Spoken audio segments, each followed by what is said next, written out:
Hi guys, welcome to my channel. I recently came back from our first time trip to New York.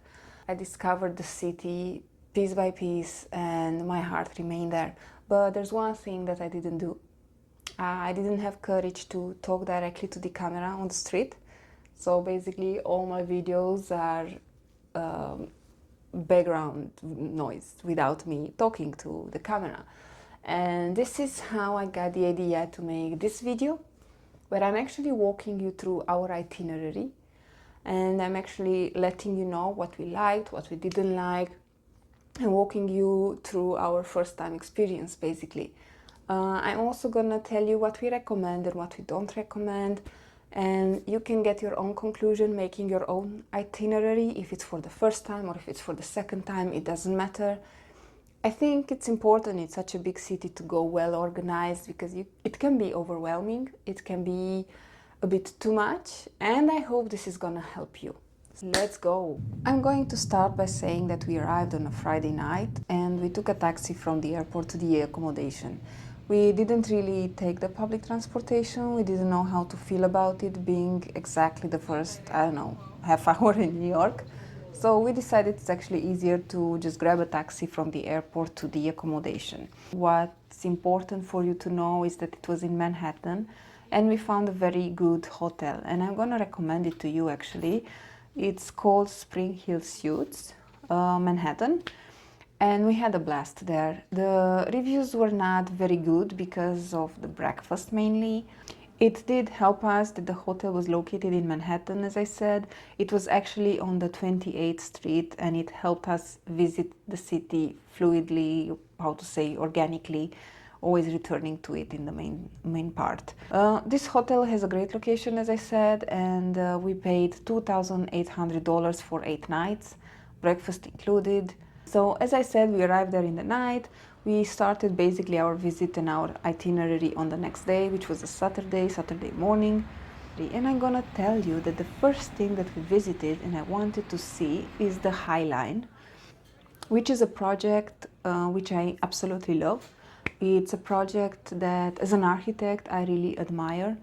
Basically, they've used the old structure of the rails to create this beautiful promenade through the city, offering great views and perspectives strictly for pedestrians. There are no cars, no bicycles, obviously, and it's strictly for you to walk. It's basically a narrow path which walks you through the city on the west side of Manhattan, and you are on a higher level, and I think it's something that you have to see, you have to experience. The vegetation was already turning yellow, red, and it had such a nice vibe just to walk through. Maybe I'll become a bit poetical, but it's like you're walking through an oasis in the middle of the city, if you get what I'm saying.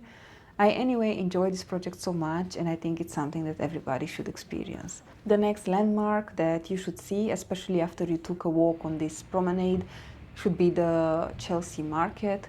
Basically, the line is taking you there. It's a market, as the name says, where people, local people actually, are selling their products, selling handmade things, local product things, sometimes even imported. And I'm gonna give you an example. I talked with a girl who was bringing very nice wool sweaters made in Turkey, and she was actually from Turkey originally. I think that's something very cute and nice, that people from other parts of the world can go there and just sell the things that they bring from their own side of the world. We had fun there. There are many things to do. You can also have a bite. You can buy food from here and there. There are some supermarkets, and the vibe is just there. You could buy so many things, to be honest, from here. I think it's something that you should add it on the list, because it's offering so much, not only buying things but also eating. The next destination can be a bit controversial, I'm not going to lie, but the Real Friends TV series will totally get it. We arrived to New York just a few days after one of the actors of the show died, Matthew Perry. I did feel sadness as I was standing here, as I'm a fan of the show. But the fact that people came here to bring flowers actually made my day better. It was something on my list as a fan, so you will choose if you want to see this apartment block or not. For me, it meant a lot, as I said. I've seen it from the TV show, and I really wanted to be there. As we ended with the 90 Bedford Street, which is the correct address for the friend's apartment, we went towards to the Washington Square Park, which should be your next destination. These two locations are only, I don't know, maybe 8-9 minutes walk distance, and it's a park that you could really stay there and really see the core of New York, in my opinion. Obviously, I'm not living in New York, I'm not familiar with everything from New York, but to see all of these people enjoying the park, playing chess, selling their talents basically, it's just great. I think it's something that you should experience being in New York. And just so you have an idea time-wise, after you've seen all of these and you arrived at Washington Square Park, the day is kind of ending because in between all of these you have to eat, you have to go for a coffee, so you will stop here and there just to admire buildings or admire window shops. This is how we kind of ended our day, our first day. We just went back to the hotel, we had a great pizza, we found a great place for trying this New York pizza style, and we just enjoyed the evening and went to bed a bit earlier. For the second day we had more things on our plan. We made it to Times Square through Bryant's Park, which actually it's something that you should see. It's so nice, especially in this time of the year, November, December. They are making these little bubbles where you can just be there, relaxed, having a coffee, having whatever they are selling there. The ice skate was already mounted, people were skating, having fun. There was some music in the background. I think it's a nice atmosphere, and for this part of the season, I think it's great for you to just take a walk there. And yeah, as I said, we stopped there on our way to the one and only Times Square, which was actually fantastic, and it has something indeed special. I understand why people like it so much. It does have a vibe indeed. However, personally, for me, Times Square was not such a big of a deal. So I love the idea of New York, as I said, the movies and everything. I just like it. It's part of what I like for sure. But being there in Times Square, surrounded by screens, I didn't feel it's something so special. I felt it's more something about capitalism and how you just pay money for a full city to see you. But it does have a vibe. There's one thing that I'm going to recommend you to do. So if you're a fan of donuts, I can recommend you to go to the Krispy Kreme from Times Square. My husband insisted to go there. He really wanted to try an original Krispy Kreme donut from the States. And yeah, little did we know that something special happens there if you ask for a big apple donut. I'm gonna show you. Oh, okay. I'll take your Krispy Kreme, we got a big apple donut!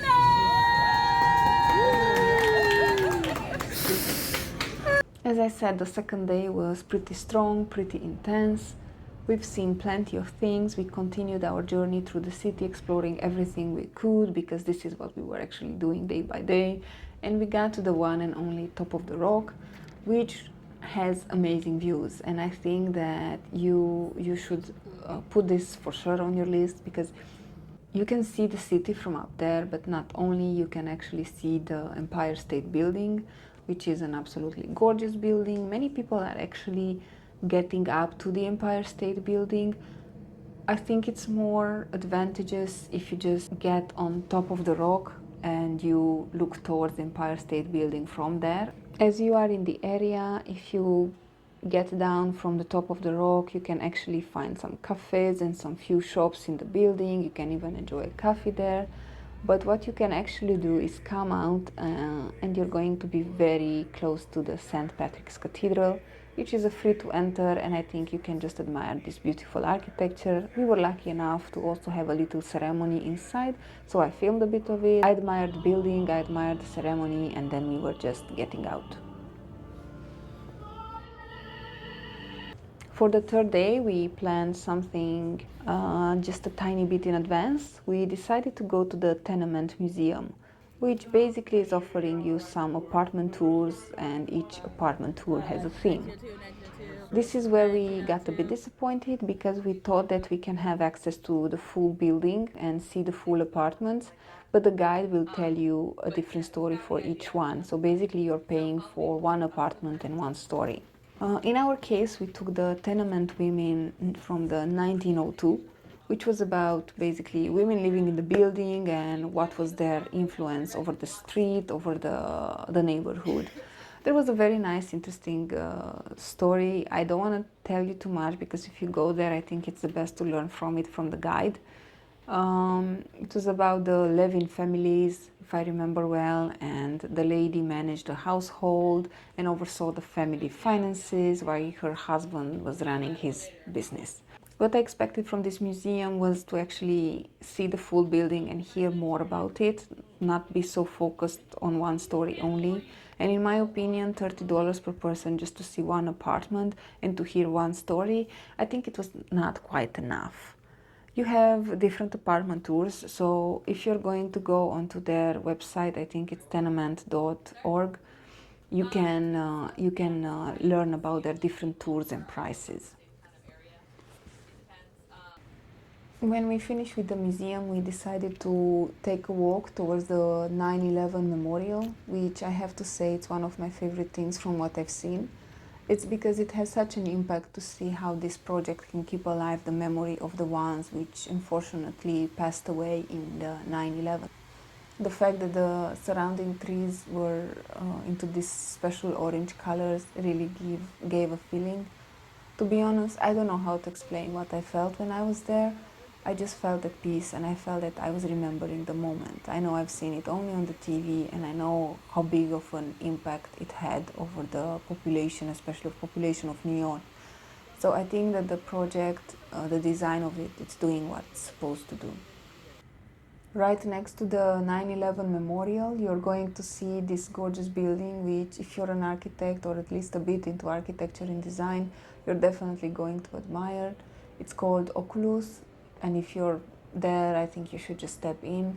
The architect of this masterpiece was Santiago Calatrava, in case you know him. Seeing this one definitely was on my list.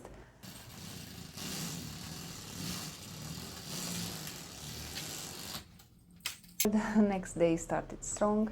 We planned for the day to see the one and only Statue of Liberty. However, to get there, you need to take the ferry boat. You will feel a bit like you're in an airport. The security is very strong, very well organized though.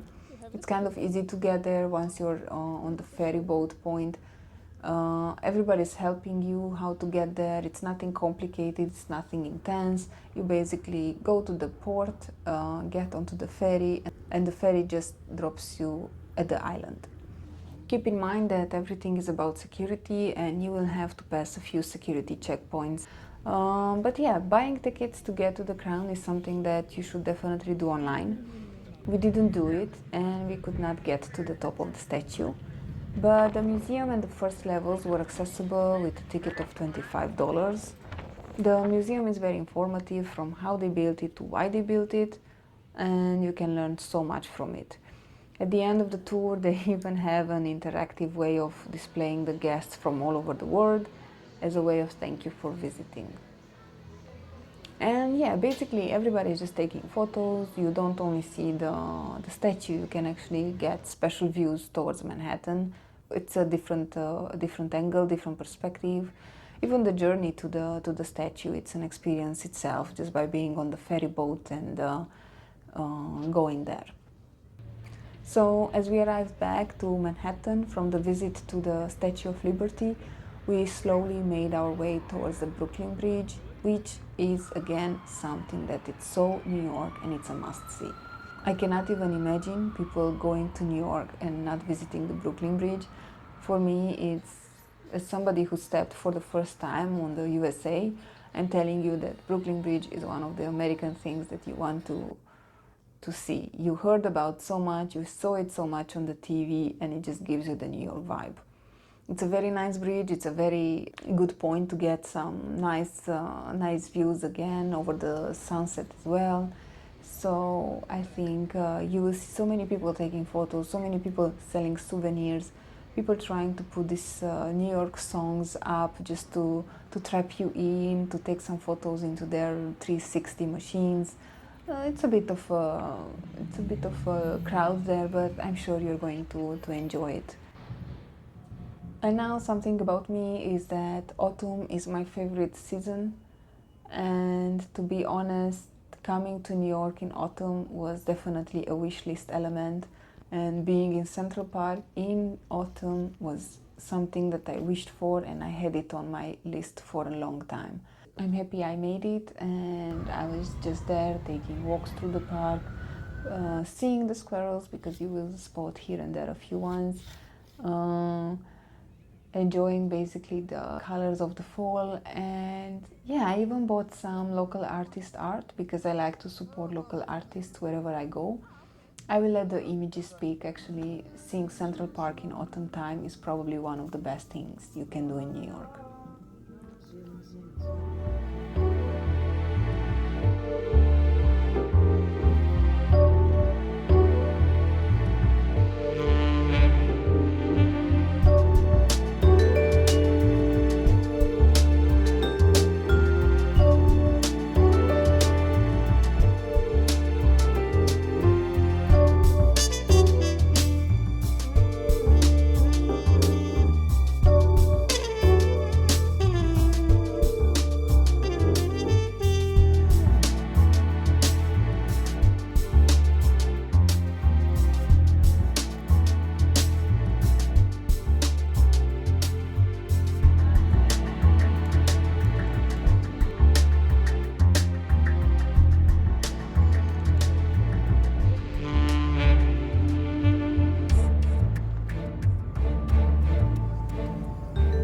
Now, after you finish with Central Park, you could, for example, go to the Guggenheim Museum.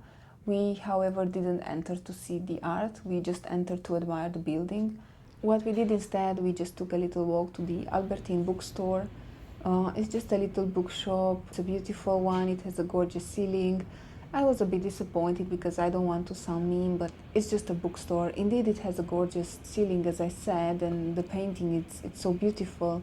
But yeah, we went there, we've seen it, we made our idea. I don't think it's something that it's a must to see if you're in New York, but it's something that we've seen, and I'm going to share it here as well, just to be transparent.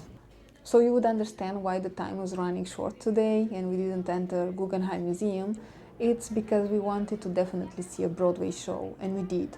We had booked in advance the tickets for the Harry Potter play, and we actually had a blast. It was so beautiful, from the building itself to the decoration and to the play. Everything was how we wanted to be. It was magical, if you get my wordplay, and it was something that will remain with us, and I'm actually happy we did it. On the sixth day, we kept ourselves busy. It was the museum day. We went to the American Museum of Natural History, which is so well made, and I believe it's a must on your list. We are passionate about natural history, so for us it was interesting. Of course, if you don't feel that this is something for you, maybe you should not pay the ticket for it. It's not actually only about money, but it's about time as well. It's such a big museum, it kept us busy for, I don't know, maybe around 3-4 hours, and we didn't even get to see everything. There are still other things that we didn't see. You will get to see from dinosaurs and modern elements also, to even rock and stones from Mars. It was actually great to see them. I didn't expect to see them there, and if it's something that you're interested in, I really recommend it. If you don't feel this is for you, you should definitely not have FOMO, because not everything is for everyone, and as I said, it is time consuming. So if you're on a shorter time there, maybe you don't want to spend 3 to 4 hours in a museum, that you want to do it just because the internet says so. And in the end, there's a ticket to pay for, so it's around $25, $26, so just consider this as well. And since we were already in the museum vibe from the day before, on the 7th day we took a trip to MoMA, which is the Museum of Modern Art. If I remember well, it was spreading on 6 levels. The art that you're going to see here, it's one of the most famous art in the world. It means a lot to see it, it means a lot to check it out and to learn about it. However, you need to make sure that you have the energy and the time if you wanna go through all of the levels. I studied a lot of art in my life, but even for me it was a bit overwhelming. 6 levels, I think it's a lot. So what I'm trying to say, if you're not 100% into art, maybe you don't want to spend there such a long time, or maybe you just go and select the levels that you want to see. The day was getting closer to an end, and what we did, since it was our last day to New York, we decided to go to the one and only Macy's shopping center. We had to buy some Christmas gifts, even though it was only the first week of November, or I don't know, a bit after. We knew that being in New York is something special, so we could buy not only a souvenir, but actually a Christmas gift for the loved ones. The mall was already nicely Christmassy decorated. It was full of discounts, full of sales. I think it's something special to be there in this time of the year. Not sure if you know, but Macy's is one of the biggest malls in the world. Definitely, it's the largest department store in the United States. And just being there for this time of the year, it made it nice. For me, it was something that I wanted to do as an experience. I'm not saying that for you it's a must, but for me it was something on the to-do list, and I'm happy I did it. So guys, this was our New York itinerary. I hope you enjoyed it. I know that there are plenty of other things to explore and discover in the city. As you saw, I didn't even cover the coffee places, which is one of my favorite topics. Bakeries or places to eat. I strictly focused on what should be to visit on your list. I'm looking forward to creating a new video where I can show you where we had our best coffees, best bagels, or best pastry in the city. We had minimum 2 coffees per day, every day, and we always stopped for bakeries. You've seen that in one day we did, I don't know, maybe only 2 or 3 things, and that's because we stopped for even vintage shops, because I love them. So far, I can only thank you for watching this video, and let me know in the comments how you enjoyed it or what I missed, so I can add it to my list for the second time there. And have a great day. Thank you guys, and don't forget to subscribe.